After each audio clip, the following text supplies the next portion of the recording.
Yangi tuflingni poshnasi sinsa, omadsizman deb qilasan zarda.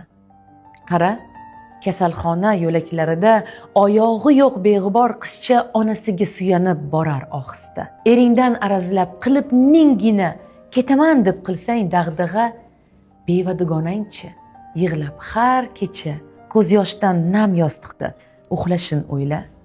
Kichkina g'amingni tog'dek ko'rsatib, o'zingni eng baxtsiz ayol sanaysan. Hech qachon omadim kelmagan deya hayotda noshukur bo'lib yashaysan. Toza gilamlarga choy to'kdi deya qarg'ab urishasan sho'x bolangni. Qo'shni ayol esa yig'lab har kuni Xudodan birgina tirnoq so'raydi. Ering ishdan qaytsa kech qolib, charchab, qosh qovoq uyasan, yuzingni burib, qachon zo'r hayotga yetarkanman deb yashaysan, behuda kun sanab kutib. Ishingdan noliysan, maoshim kam deb, noshukurlik qalbingni egallab borar. Bilsangchi qanchalar ishsiz odamlar arzirli bir yumush topolmay yurar. Yomg'ir yog'sa ham noliysan, quyosh qizisa ham uf deysan.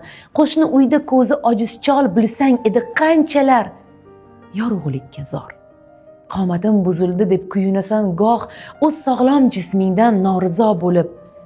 Saraton tufayli bir ko'kragidan ayrilgan ayolchi yurar o'kinib.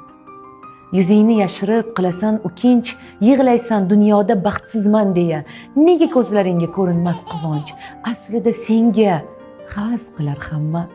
Haqiqiy dard nima bilmaysan, shukrona aytishga sabab izlaysan.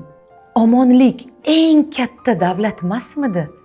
Qachon shukr desang, orom topasan. Ko'z tikib o'zganing soxta baxtiga taqdiringdan nolima, qadrsiz qilma.